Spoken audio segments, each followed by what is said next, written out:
Bismillahirrahmanirrahim. Assalamualaikum warahmatullahi wabarakatuh. Alhamdulillahirrabbilalamin.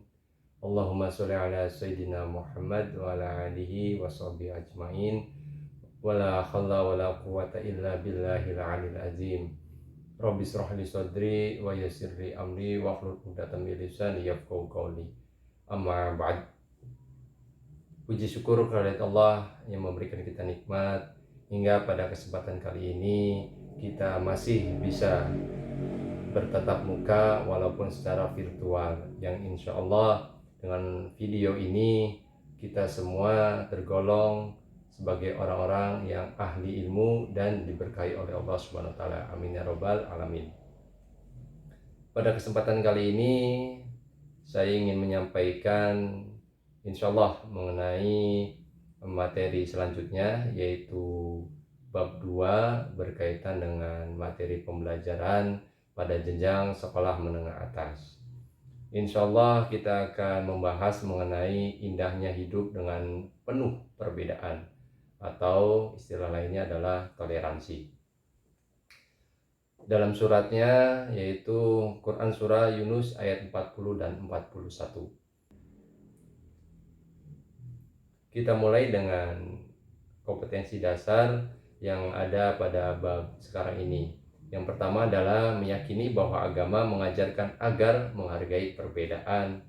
Agama yang selanjutnya adalah bersikap menghargai perbedaan sebagai implementasi dari pemahaman Quran Surah Yunus ayat 40-41 serta hadis terkait. Yang selanjutnya yaitu menganalisis makna Quran Surah Yunus ayat 40-41 serta hadis terkait tentang menghormati perbedaan. Yang selanjutnya adalah membaca Quran Surah Yunus ayat 40-41 sesuai dengan kaidah tajwid dan makhrajul huruf. Yang selanjutnya adalah mendemonstrasikan hafalan Quran Surah Yunus ayat 40-41 dengan fasih dan lancar. Selanjutnya yaitu menyajikan keterkaitan antara kerukunan dengan menghormati perbedaan sesuai dengan Quran Surah Yunus ayat 41. Itulah kompetensi dasar. Sekarang kita akan membahas mengenai menyajikan keterkaitan antara kerukunan dengan menghormati perbedaan sesuai pesan Quran Surah Yunus ayat 40-41. Sebelum kita membahasnya, mari kita membaca Quran Surah Yunus ayat 40-41 terlebih dahulu. Silakan bagi yang menyaksikan video ini boleh dilihat Al-Qur'annya, atau siswa-siswi bisa dilihat pada buku cetak. Kita mulai. A'udzu billahi minasy syaithanir rajim. Bismillahirrahmanirrahim. Wa minhum man yu'minu bihi wa minhum man la yu'minu bihi wa rabbuka a'lamu bil mufsidin wa in kazzabuka faqul li 'amali wa lakum 'amalukum antum bari'una mimma a'malu wa ana bari'um mimma ta'malun. Artinya yaitu, dan di antara mereka ada orang-orang yang beriman kepadanya, yaitu Al-Quran, dan di antaranya pula ada orang-orang yang tidak beriman kepadanya. Sedangkan Tuhanmu lebih mengetahui tentang orang-orang yang berbuat kerusakan. Dan jika mereka tetap mendustakanmu Muhammad, maka katakanlah, bagiku pekerjaanku dan bagimu pekerjaanmu. Kamu tidak bertanggung jawab terhadap apa yang aku kerjakan, dan aku pun tidak bertanggung jawab terhadap apa yang kamu kerjakan.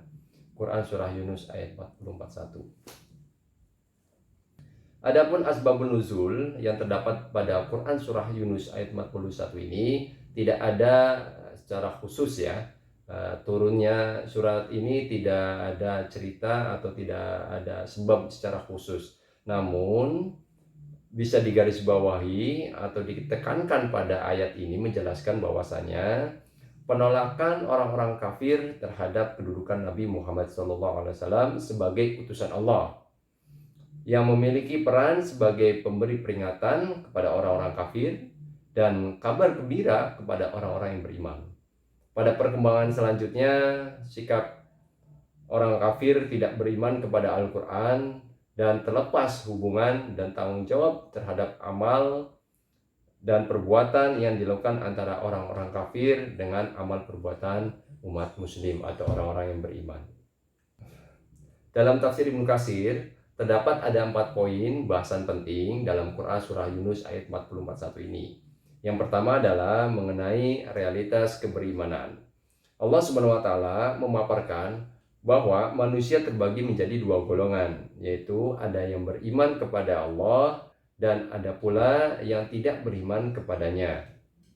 Sesuai dengan suratnya, yaitu wa minhum may yu'minu bihi wa minhum man la yu'minu bihi. Dan di antara mereka ada orang-orang yang beriman kepada Al-Quran, dan di antaranya pula ada orang-orang yang tidak beriman kepadanya, yaitu Al-Quran. Secara khusus, surat Yunus ini menceritakan atau berbicara mengenai kota Mekah sebelum Nabi Muhammad SAW. Karena pada saat itu banyak sekali penduduk-penduduk kota Mekah masih mengalami kejahiliaan berkaitan dengan ketauhidan atau mengenai kepercayaan.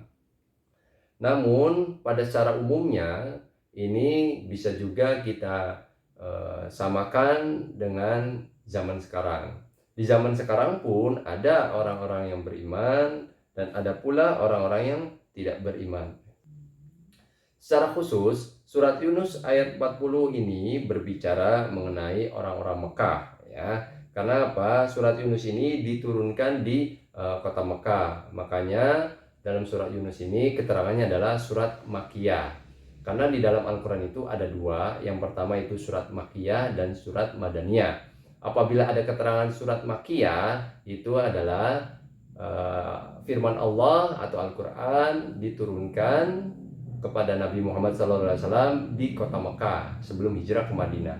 Adapun Al-Quran surat Madaniyah, yaitu Allah menurunkan firman-Nya atau Al-Quran kepada Nabi Muhammad SAW pada saat beliau sudah hijrah di Madinah. Itu perbedaan antara surat Makkiyah dan surat Madaniyah. Yang selanjutnya adalah poin yang kedua, yaitu pembuat kerusakan. Orang-orang musyrikin kota Mekah pada saat zaman dahulu menuduh Nabi Muhammad SAW dan pengikutnya berbuat kerusakan, pemecah belah dan merusak persatuan Mekah pada saat itu.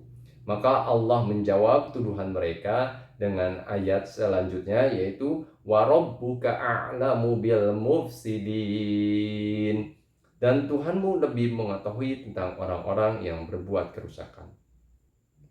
Orang-orang yang berbuat kerusakan ialah orang-orang yang tidak beriman. Tidaklah terjadi kerusakan di bumi seperti yang disebabkan oleh sesatnya manusia dari keimanan kepada Tuhannya dan dari beribadah kepadanya saja. Tidaklah merajalela kerusakan di muka bumi ini kecuali disebabkan oleh ketunduhan kepada selain Allah dengan segala akibat buruk yang ditimpanya bagi kehidupan manusia dari semua segi. Yang selanjutnya, poin ketiga itu adalah konsekuensi amal.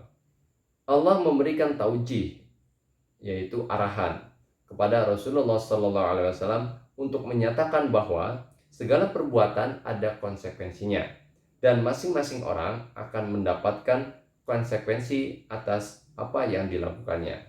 Ayatnya yaitu wa in kazzabuka faqul li amali walakum amalukum. Jika mereka mendustakanmu, maka katakanlah, bagiku pekerjaanku dan bagimu pekerjaanmu. Quran Surah Yunus ayat 41. Allah memberikan pengarahan kepada Rasulullah SAW agar jangan terpengaruh dengan kebohongan para pendusta, yaitu yang tidak beriman, dan juga berlepas tangan dari mereka dan perbuatan mereka.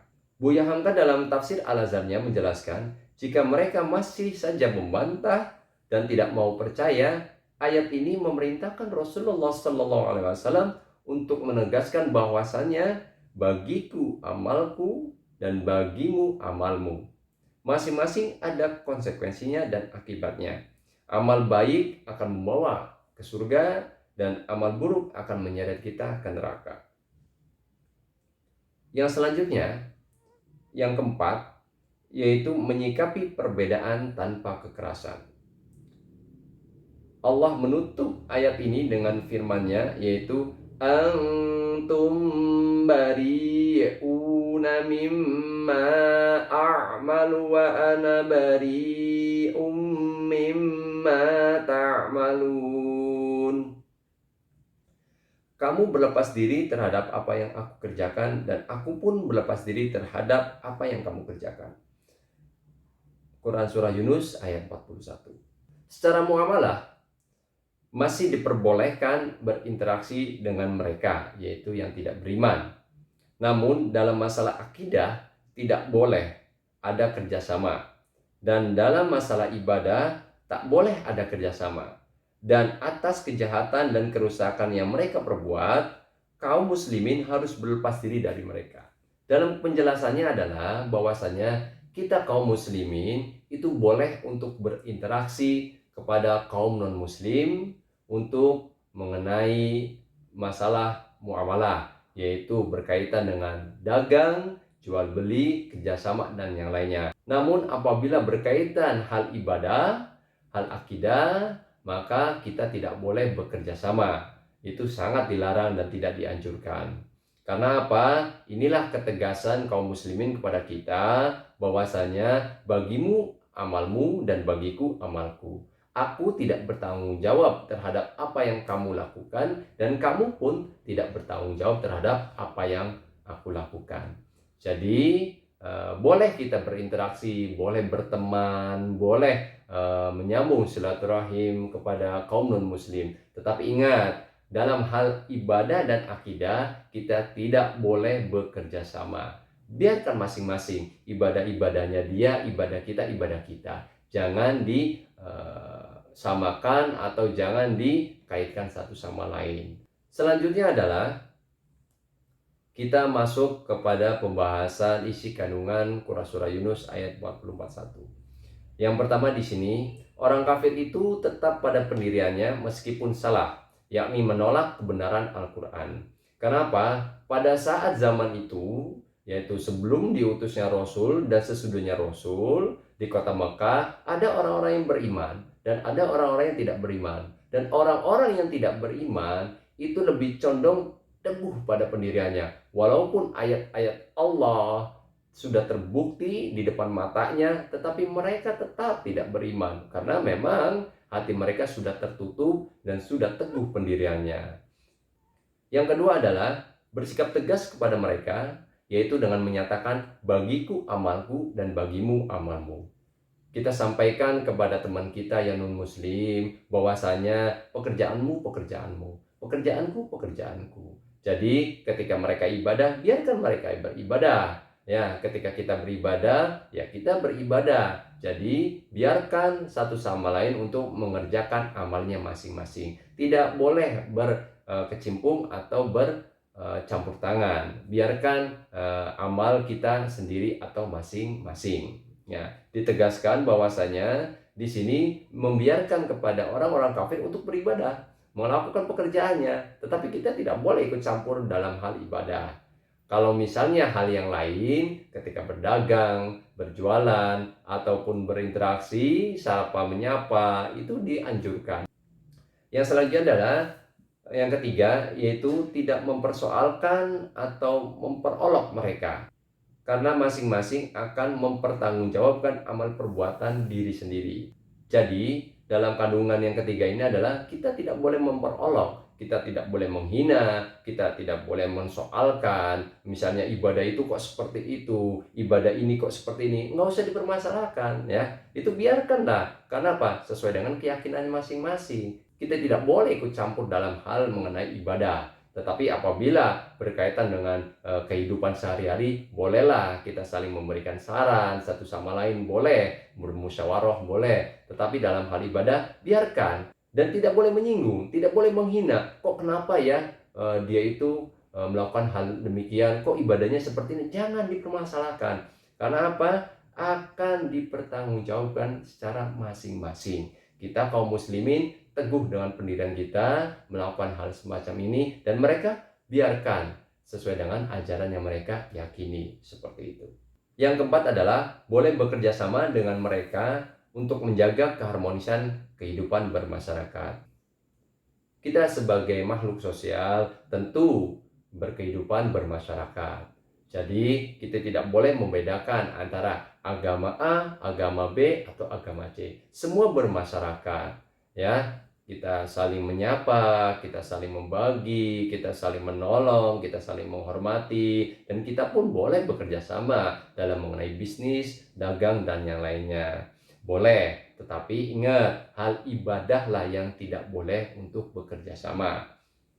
Dan yang terakhir adalah mengingatkan dan mengajak mereka dengan santun, serta berharap mereka akan mendapatkan hidayah melalui contoh-contoh keharmonisan yang kita tunjukkan kepada mereka.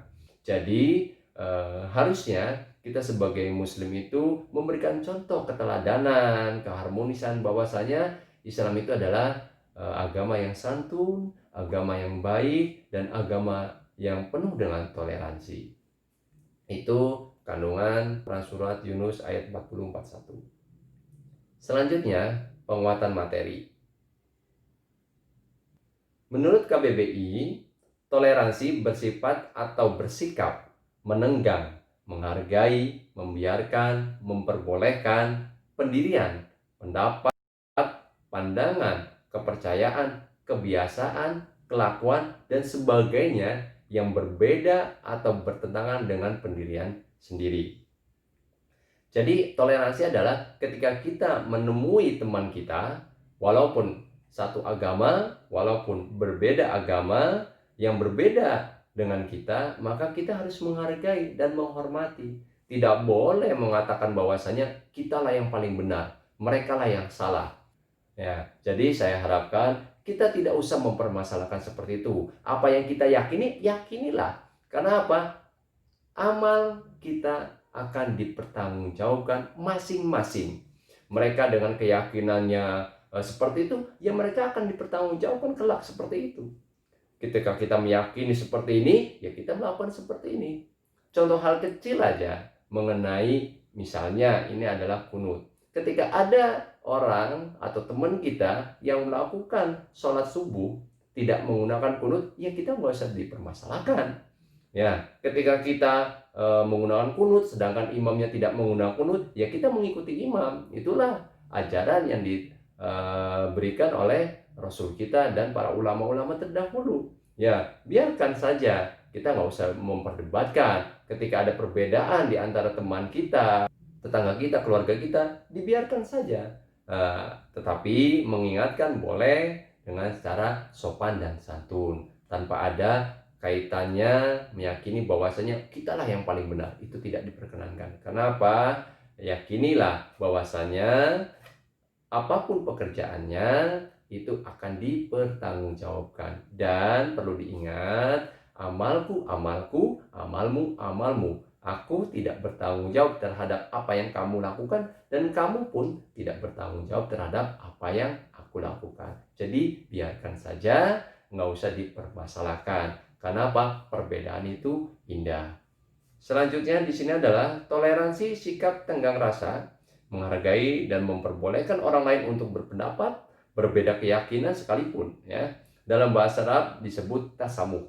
Ya, tasamuh itu adalah toleransi. Yang tadi saya jelaskan, kita harus menghargai perbedaan yang ada di depan kita, yang kita hadapi atau yang kita temui. Jadi dalam penguatan materi ini menegaskan bahwasanya toleransi adalah menghargai perbedaan yang terjadi di antara kita dengan teman-teman yang lain atau manusia-manusia yang lainnya. Kita harus menghargai dan menghormati itu. Selanjutnya adalah penerapan sikap toleransi dalam kehidupan. Yang pertama yang kita harus terapkan adalah menerima realitas perbedaan sebagai keniscayaan atau sunatullah. Maksudnya adalah kita harus menerapkan kepada diri kita di dalam kehidupan kita, itu harus memperlakukan dan meyakini bahwasanya perbedaan itu adalah sunatullah, dan itu hal yang wajar. Tidak boleh kita memperdebatkan atau tidak boleh kita mempermasalahkan, karena ini sudah bagian daripada rencana Allah Subhanahu wa taala. Yang kedua adalah tidak bersikap diskriminatif atau membeda-bedakan orang lain yang berbeda agama. Ya, di sini banyak kasusnya kita, ya, teman-teman kita yang berbeda agama kita kucilkan, kita ejek, kita singkirkan, itu tidak diperkenankan. Tidak boleh ada diskriminasi. Walaupun kenyataannya kita kaum muslimin adalah mayoritas, kita tetap menghargai dan menghormati. Bahkan kita harus melindungi. Tidak boleh semena-mena. Walaupun di antara kita, teman kita ada yang non-muslim, kita harus melindungi mereka. Dan kita buktikan bahwasanya Islam ini adalah agama yang santun, agama yang harmonis, bukan agama yang penuh dengan kekerasan. Oleh sebab itu, seyogianya kita kaum muslimin yang mayoritas di Indonesia ini atau di kehidupan kita ini, kita buktikan bahwasanya Islam itu adalah agama yang baik, agama yang harmonis, agama yang penuh dengan kebaikan dan tidak ada tindak kekerasan. Yang selanjutnya, tidak memaksa kehendak terhadap orang lain dalam hal yang berkaitan dengan agama. Jadi kita tidak boleh memaksa kehendak terhadap orang lain dalam hal mengenai agama. Yang selanjutnya adalah memberikan kebebasan kepada orang lain dalam mengamalkan ajaran agamanya. Kita biarkan kepada teman-teman kita yang non-muslim atau yang agama lain, mereka ibadah. Misalnya ini hari Natal, biarkan mereka itu beribadah sesuai dengan keyakinannya, yaitu Natal. Nyepi, ya biarkan mereka ibadah nyepi. Kita pun sama, ketika kita bulan Ramadan, kita bulan puasa, ya kita melakukan ibadah kita. Tidak boleh ada yang namanya harus mengharuskan ikut semuanya puasa. Berhubung ini bulan Ramadan, maka seluruh di Indonesia itu mewajibkan puasa, non muslim ataupun muslim. Nah, itu tidak boleh. Karena apa? Sesuai dengan keyakinannya masing-masing. Begitupun juga kalau misalkan Natal, misalkan seluruh masyarakat Indonesia harus mengikuti misa Natal, ya tidak diperkenankan dan itu tidak boleh. Yang Natal ya Natal, kita kaum muslimin ya nggak usah ikut-ikutan. Ya, jadi di dalam penerapan sikap yang nomor 4 ini adalah memberikan kebebasan kepada orang lain dalam mengamalkan ajaran agamanya. Kita tidak boleh ikut campur, apalagi kita mengikutinya. Itu haram hukumnya dan tidak boleh, dan itu langsung dikenai hukum kafir. Oleh karena itu biarkan. Selanjutnya yang 5 adalah tidak mengganggu atau menyinggung rasa keagamaan orang lain. Ya, ketika mereka beribadah kita jangan menyinggung atau kita tidak boleh mengganggu. Misalnya di depan kita, di depan rumah kita itu ada gereja. Ketika mereka ibadah, udah biarkan mereka ibadah dan kita aja kehidupan kita. Ya, tidak boleh ketika di situ ada suatu peribadatan kita sibuk, kita rame-rame di situ, malah justru kita membuat keributan di situ. Itu tidak boleh. Nah, tidak diperkenankan, secara agama pun tidak diperkenankan, apalagi secara undang-undang di negara kita itu sangat tidak dianjurkan.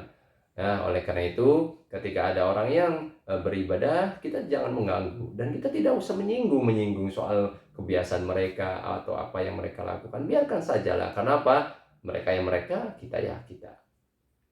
Yang keenam itu adalah berperilaku dengan baik dengan orang yang berbeda agama selayaknya dengan satu agama. Ini sangat luar biasa sekali. Kita ketika berperilaku kepada teman kita yang berbeda agama, kita buktikan bahwasanya Islam itu adalah rahmatan lil alamin, penyayang, ya, memberikan rahmat, memberikan keberkahan, memberikan keamanan gitu loh. Jadi jangan sampai teman non muslim itu merasa terganggu atau merasa terkucilkan dengan keadaan kita. Jadi saya harapkan ketika kalian mempunyai teman non-muslim atau tetangga kalian non-muslim, maka perlakukanlah secara baik ya. Perlakukan secara baik sama halnya dengan kita melakukan kepada kaum muslimin seperti halnya yang lain. Yang terakhir adalah tidak membenci orang lain yang berbeda agama dengan menunjukkan sikap proporsional.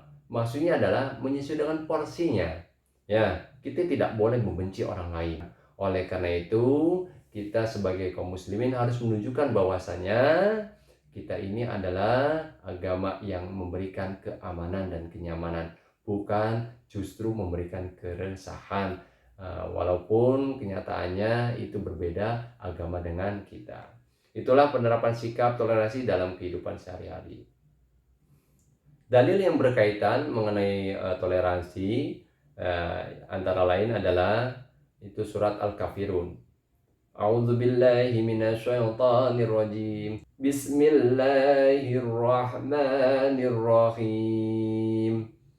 Qul ya ayyuhal kafirun la a'budu ma ta'budun wa la antum 'abiduna ma a'bud wa la ana 'abidum ma 'abadtum wa la antum 'abiduna ma a'bud lakum dinukum waliyadin.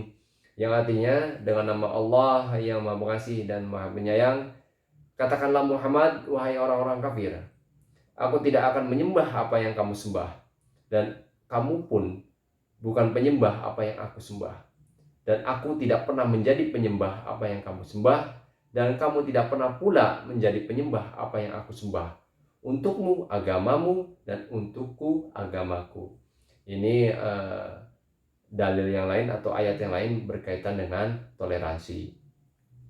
Dikisahkan bahwasanya dalam surat ini itu pada saat zaman dahulu itu ada ajakan kaum kafir kepada Nabi Muhammad SAW agar mengikuti ajarannya. Jadi waktu itu ada kaum kafir yang menyatakan kepada Nabi Muhammad, mengajak bahwasanya, ya Rasulullah, aku akan mengikuti ajaran agamamu, tetapi kamu juga harus mengikuti apa yang diajarkan oleh agamaku.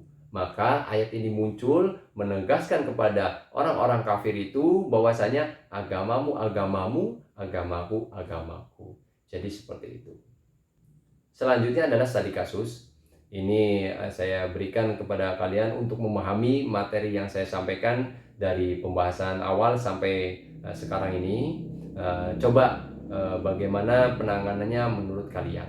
Yang pertama di sini adalah studi kasusnya dari pikiran rakyat ya. Indahnya toleransi umat beragama ditunjukkan oleh warga Jerman. Di tengah pandemi virus corona, gereja membuka pintu untuk bisa digunakan umat Islam yang hendak beribadah. Sebuah gereja di Berlin telah membuka pintunya bagi para umat muslim yang tidak dapat masuk ke masjid. Karena masjid di sana itu di lockdown atau ditutup, tidak boleh digunakan untuk beribadah. Tetapi di situ ada gereja yang dibuka pintunya untuk kaum muslimin dalam beribadahnya. Silakan, bagaimana menurut kalian dari kasus yang ada di Jerman ini? Silakan pendapat kalian, disesuaikan dengan materi yang tadi saya bahas. Selanjutnya adalah bagaimana sikap kalian ketika dalam satu kelas terdapat teman yang berbeda agama? Sikap kalian seperti apa? Selanjutnya itu adalah ceritakan pengalaman yang kalian rasakan atau lihat sikap toleransi beragama di sekeliling kita, di masyarakat atau dimanapun. Pernah nggak merasakan pengalaman yang kalian rasakan berkaitan dengan toleransi? Ya, silakan diutarakan kisahnya apa dan ditulis di buku catatan. Dan yang selanjutnya adalah evaluasi. Ini silakan ditulis dan dijawab. Yang pertama adalah bagaimana sikap kita ketika pemerintah memberikan instruksi menjaga tempat ibadah agama lain ketika beribadah. Misalnya ketika Idul Fitri kita melaksanakan sholat Id, maka yang lainnya yang tidak sholat atau kaum non muslim itu menjaga ketika kita ibadah. Itu pun sebaliknya, ketika Natal mereka sedang melakukan misa Natal di gereja, maka kita kaum muslimin untuk menjaga. Itu bagaimana menurut kalian? Yang selanjutnya adalah sebutkan sikap yang dilarang ketika bertoleransi sesuai Quran Surah Yunus ayat 44:1 dan Surah Al-Kafirun. Yang ketiga adalah sebutkan sikap yang dianjurkan dalam bertoleransi sesuai Quran Surah Yunus ayat 44:1 dan Surah Al-Kafirun. Yang terakhir adalah bagaimana cara menerapkan 3 pilar kebangsaan atau kerukunan dalam kehidupan sehari-hari pada masa pandemi sekarang ini. Silakan tulis jawabannya di buku catatan dan diserahkan sesuai dengan instruksi daripada saya. Itu saja yang bisa saya sampaikan pada pertemuan kali ini.